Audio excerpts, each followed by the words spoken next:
Hey, yo. Push the weight in no flex. Flex the livest one in the section. Fit the runner boy, you nigga, no question.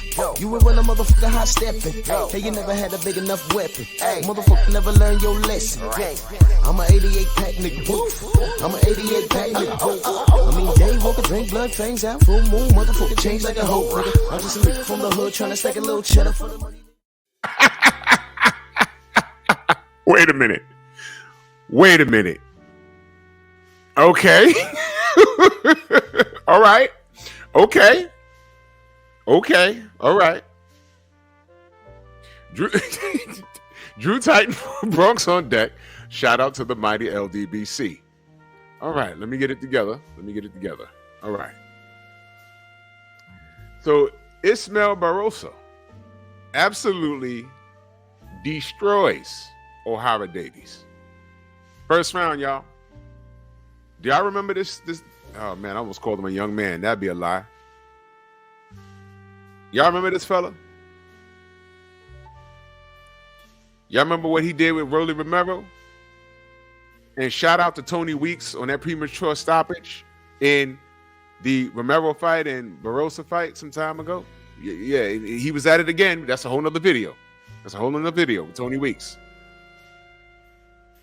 Y'all remember this guy? All right, let me explain how this... Oh my God. I'm going to try and break down the ill domino effect because there's a lot of things going on here. All right, I'm tired, man. I had work today. I'm going to try and be as brief as possible. Okay, here's what happened. All right, they had a fight on DAZN. This was the co-main event, Ismael Barroso versus Ohara Davies. And let me take it a step back. Without getting too deep into another conversation, Ryan Garcia pulled out of the Devin Haney fight that he called for. And just when I was giving Ryan Garcia a ton of credit for his wonderful performance in his last fight and putting Oscar De La Hoya on blast and Bernard Hopkins on blast and he had a pretty good win and working with Derek James and listening to the corner. I gave him all the credit in the world, and then he reminds us of why we don't trust that kid. Good job, Ryan. Now we're back to square one with you. But let me tell you why I brought that up. He says, I'm going to back out of this fight and I'm going to go after Rolly Romero. And I think he's on here talking about pay-per-view sales. Meanwhile, fought on DAZN, so we don't know what the pay-per-view sales are. So whatever. You know, you got people lying. You know, this is what they do on Devin Haney. But this ain't really about Devin Haney. Because we all know everybody's ducking him. But this ain't about Devin Haney. Try and follow me on this. Ryan pulls out and says, I want to fight Rolly Romero. And now they're looking towards that, right? I'm like, all right, fine, whatever.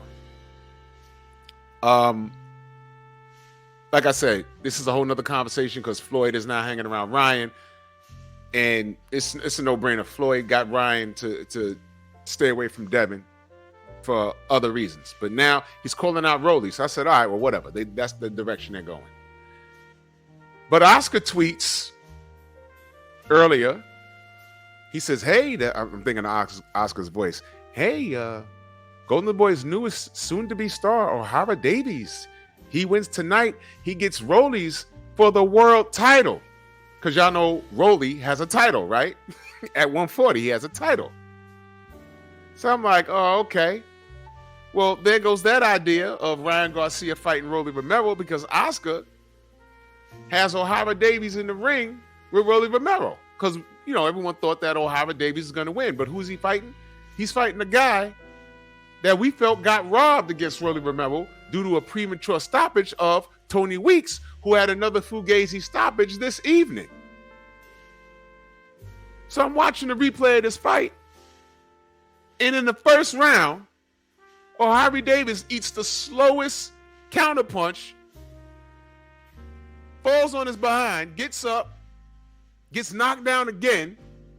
The ref says, "Are you good to go?" And he looked like a zombie, waves it off. Round one. Ismael Barroso. So here's the question. What now? Listen, I want to see a Rolly Romero rematch now because Rolly was. Listen, here's what I'm gonna say. I can't believe this. Here's what I'm gonna say. Apparently, Barroso hits kind of hard because he was in the pocket with Rolly, and let me tell you something. He was beating his behind, man. He was in Rolly's chest. Now, Rolly did hurt him, but it was a premature stoppage. In fact, he knocked Rolly down, man. He may have fought himself into a rematch. Now, do they go with the money? Like, because, you know, I think there's interest in this fight. Or does Oscar protect the investment? Who's more marketable, ladies and gentlemen? And you can put it in the chat. Is Rolly Romero more marketable with his entertaining trash talk? And he's a younger guy, obviously. And he's a strong kid. He's not like a legendary fighter. But he's there to, sell a fight. Or this man who could come in here and ruin it. How do you market this guy? Look at him. And I'm not being disrespectful. I'm being honest. This is where the business comes in. And it's unfortunate because he came in here and he ruined it. I don't know what's next for Ohara Davies. What do you do? I'm watching it like, did that really just happen? Yo, ladies and gentlemen, it's boxing. And this is what happened. They didn't feel that they needed to put a fix in this fight because in their minds, they said, yo, Ohara Davies got this, right? Tonight, reassured the powers that be that whatever fix they're going to put in, go ahead and put it in. Now, let me just throw a little salt and pepper on this thing. It might be a reason why this happened.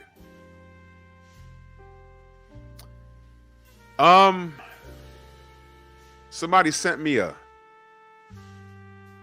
screenshot of a tweet from a certain zombie hating maniac racist Rick Glasser.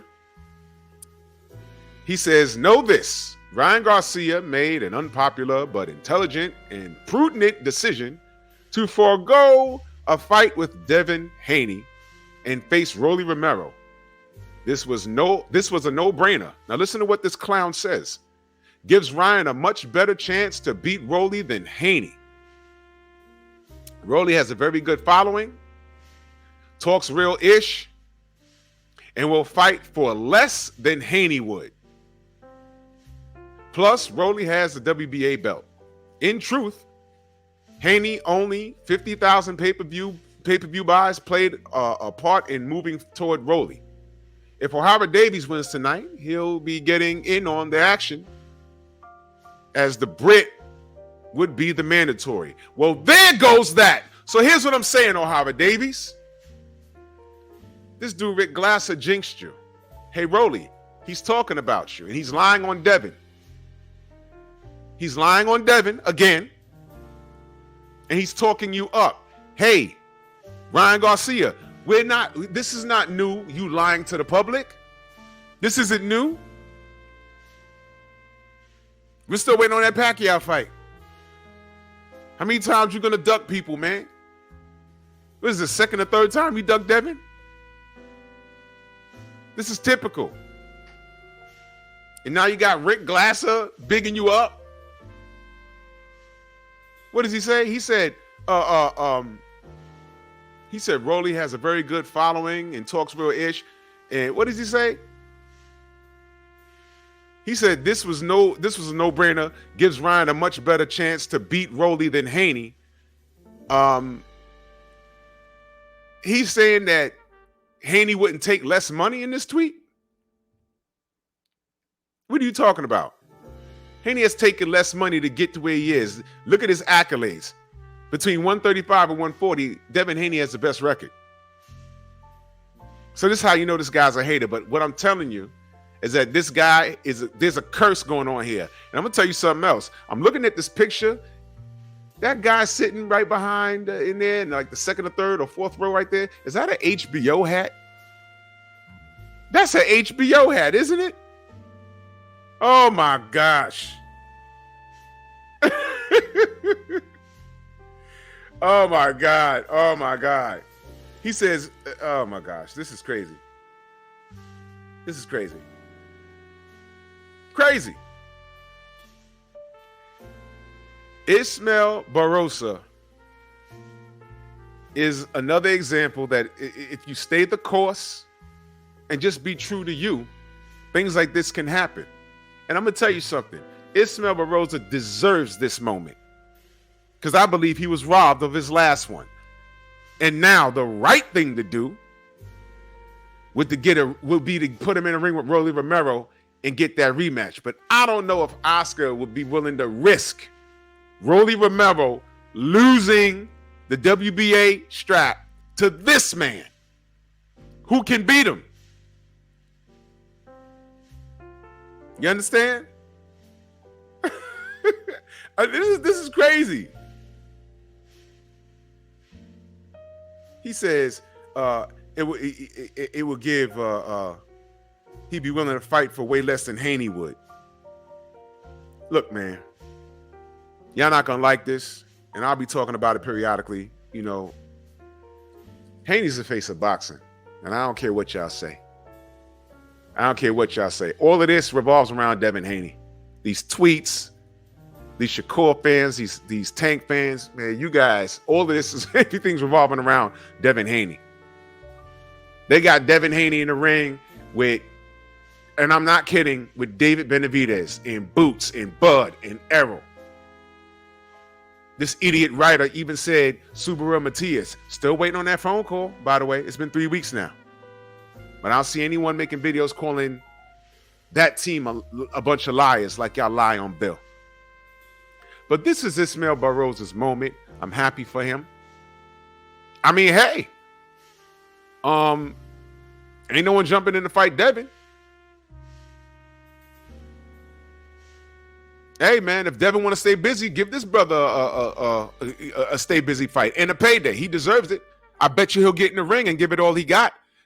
I doubt he'll win. But everybody else is standing around with their meat in their hand, not doing anything. That's the only thing they beating. Their beef. Beat your beef.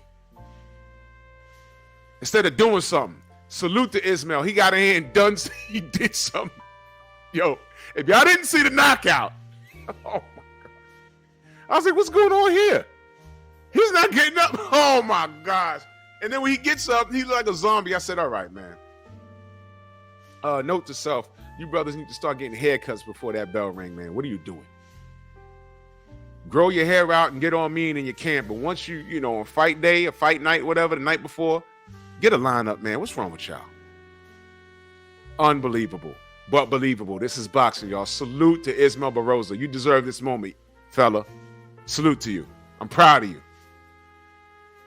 And run it back with Rolly, Oscar. If you got the guts, Bronx on deck. Move!